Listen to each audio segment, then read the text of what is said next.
무려 6년을 벼려오던 대한민국의 방공체계가 완성을 목전에 두고 있습니다. 이로 인해 중국에서는 그야말로 난리가 났는데요. 찔릴 게 없으면 꿀릴 것도 없겠지만 뒤구린 걸로는 세계 1등인 중국이기에 온갖 수단을 총동원해서 대한민국을 압박하고 있습니다. 타국의 방어체계에까지 감나라배나라 안달인 중국의 모습이 이제는 안쓰러울 정도인데요. 그런데 진짜 문제는 중국이 아닙니다. 심지어 국내 일각에서도 국민의 생명과 안전이라는 중대한 이유를 들어 도입 반대를 이어가고 있습니다. 상당히 심각한 상황인데요. 논란의 중심에 선 건 다름 아닌 사드입니다. 최근 사드 기지가 환경영향평가 초안을 완료하면서 본격적인 가동에 초읽기에 들어섰습니다. 하지만 여전히 사드 운용에 대한 찬반 논란이 거센데요. 가까이서는 사드 기지 인근 주민의 안전 문제가 불거지고 있고, 멀리로는 사사건건 한국을 못 잡아먹어 안달인 중국의 경제보복도 걱정되는 상황입니다. 그래서 준비했습니다. 오늘은 사드의 안전성부터 운용의 이유까지 확실히 팩트 체크해드리겠습니다.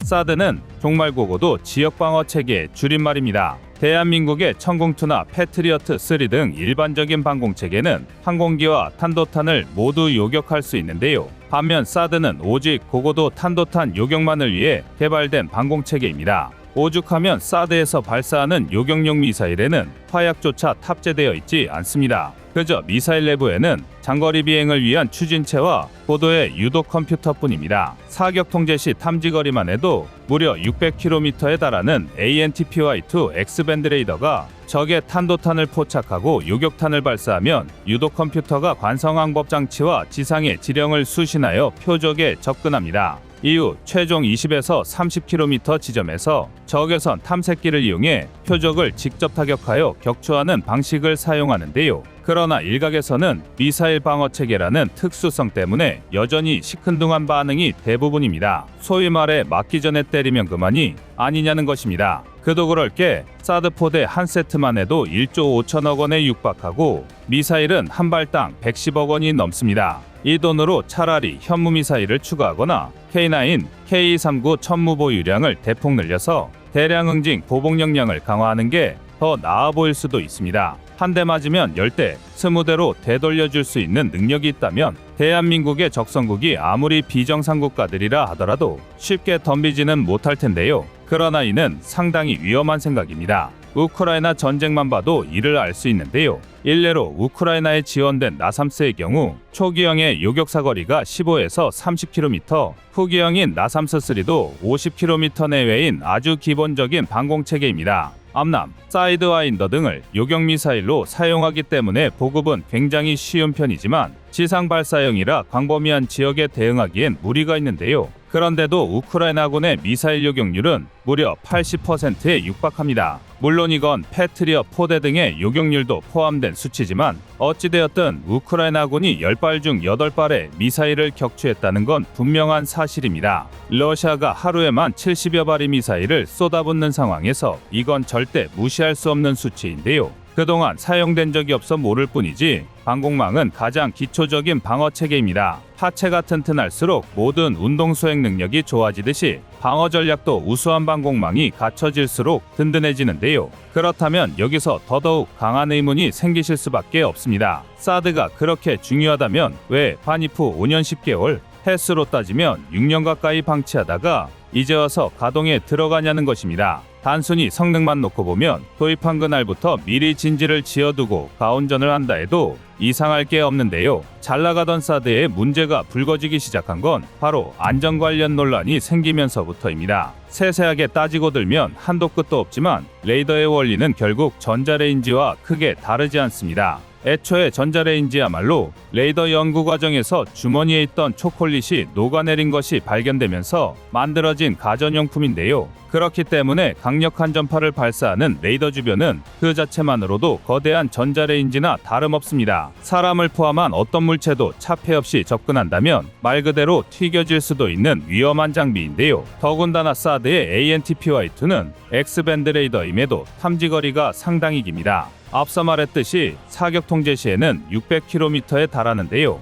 여기서 요격 기능을 포기하고 상승 과정 탐지에만 역량을 집중한 전진 배치 모드 FBM 설정 시 최대 2000km까지 탐지가 가능합니다. 그런데 통상적으로 X밴드 레이더는 정밀하고 작은 물체도 쉽게 탐지하지만 탐지 거리가 비교적 짧은 레이더입니다. 그래서 함정 등에서는 X밴드 레이더와 함께 이와 반대되는 특징을 갖는 S밴드 레이더를 동시에 운용하는데요. 하지만 탄도탄 요격처럼 정밀한 추적과 함께 긴 사거리가 동시에 필요한 경우라면 X밴드 레이더의 출력을 올리는 것밖에는 방법이 없습니다. 비록 사드의 ANTPY2 레이더의 출력이 공개되지는 않았지만 기껏해야 1000W급의 전자레인지와는 비교할 수 없을 정도라는 건 굳이 확인하지 않아도 알 수 있는데요. 이러니 사드 기지 주변에 거주하는 분이시라면 충분히 걱정이 생길 수밖에 없는 것입니다. 그러나 결론부터 말해 사드 레이더 전파에 대한 걱정은 어디까지나 기회에 불과합니다. 사드의 ANTPY2 레이더는 최저 탐지 고도가 5도 이상입니다.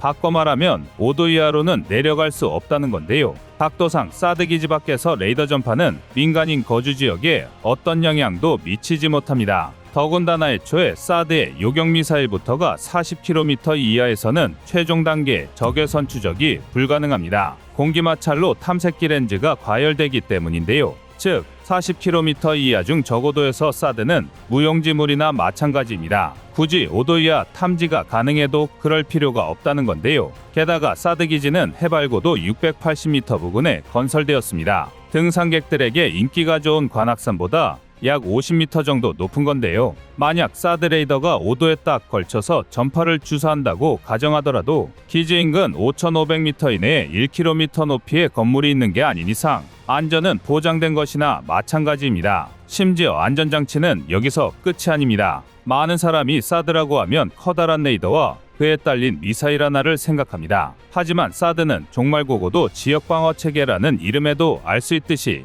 ANTPY2 레이더 가동에만 레이더 차량 한 대, 주전력 공급 차량 한 대, 냉각 차량 한 대, 데이터 기록 등을 위한 전자장비 차량 한 대가 따라붙습니다. 게다가 요격 미사일 포대는 발사관만 8개짜리 M977 HEMTT 15톤 트럭이 무려 6대나 배치되어 있습니다. 즉, 사드 한 개 포대라는 건 최소 10개의 차량으로 구성된 대규모 부대를 의미합니다. 여기에 운영통제 차량 등도 포함되고 관리병력까지 생각하면 실상은 대대급 규모 이상의 부대일 텐데요. 안전상 가장 큰 문제로 지적받는 ANTPY2 레이더부터 100m까지가 인원통제구역으로서 사드 기지 내에 근무하는 병력조차 허가받지 않으면 들어갈 수 없고 중심지에서 500m까지는 레이더와 요격미사일 발사대 간의 최소 이격거리입니다. 그리고 요격미사일 발사대에서 까마득히 떨어진 곳에는 민간인 출입을 막는 철조망이 쳐져 있는데요. 군사기지의 특수성을 생각하면 민간인은 출입할 수도 없거니와 들어갈 생각조차 할 수 없는 곳입니다.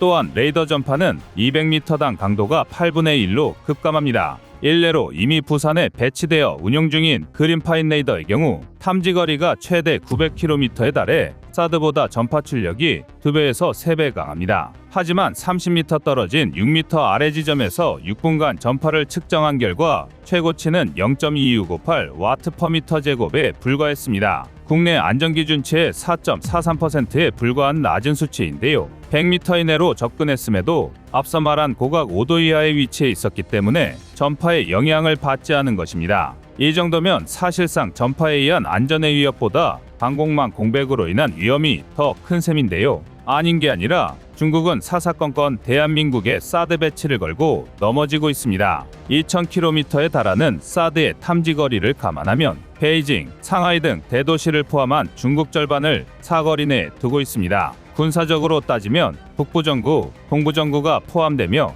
북부정구와 남부정구에서 병력이 집중된 핵심 지역을 탐지할 수 있습니다. 중국 입장에서는 이런 레이더가 북핵 탐지와 방어에만 사용될 리 없다고 주장하고 있습니다. 중국으로서는 대한민국에 사드가 배치됨으로써 자신들이 미국을 공격할 ICBM 등의 방법은 막혀버렸지만 반대로 미국은 여전히 중국을 자유롭게 공격할 수 있다는 걸 신경 쓰고 있는 건데요. 더군다나 사드로는 북한의 공격을 막기에 어렵다는 일각의 주장으로 인해 중국이 불만은 더욱 그럴듯해 보입니다. 북한이 대한민국을 공격한다면 스커드 같은 저고도 미사일을 사용할 확률이 높다는 것입니다. 종심이 짧은 만큼 굳이 고고도 미사일을 사용할 필요가 없다는 건데요. 그렇다면 40km 이하로는 무용지물인 사드가 굳이 필요하지 않은 것도 맞는 말 같습니다. 하지만 미친 개를 눈앞에 두고 안전을 담보하는 것만큼이나 멍청한 행동은 없습니다. 그리고 무엇보다 중국을 대비하기 위함이라는 말도 딱히 틀린 말은 아닙니다. 중국은 이미 1990년대부터 한국을 공격하기 위해 지린성, 산둥성,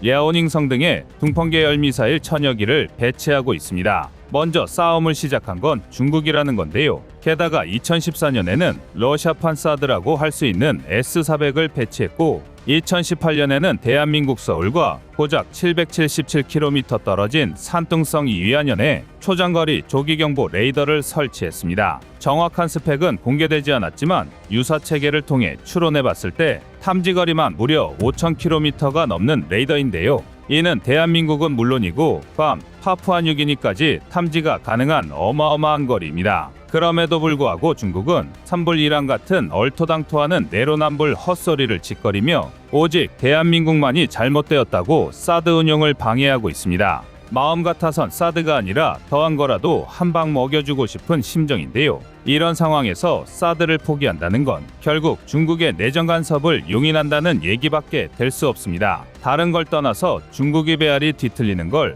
꼭 보기 위해서라도 사드를 운용할 필요가 있는데요. 그런데도 아직 국내에 사드에 대한 오해가 퍼져 있다는 사실이 참 안타깝습니다. 부디 이 영상을 통해 조금이라도 진실이 밝혀지길 바라겠습니다. 이상 꺼리튜브였습니다. 안녕하세요, 꺼리튜브입니다. 여러분의 가부나 성원에 힘입어 군사무기에 관심 없는 분들도 쉽게 이해하실 수 있는 대한민국의 육해공 군사무기의 숨은 비하 이야기를 책으로 엮었습니다. 하루 종일 검색해도 절대 찾을 수 없었던 비밀스러운 내용을 이제 책으로 만나보세요.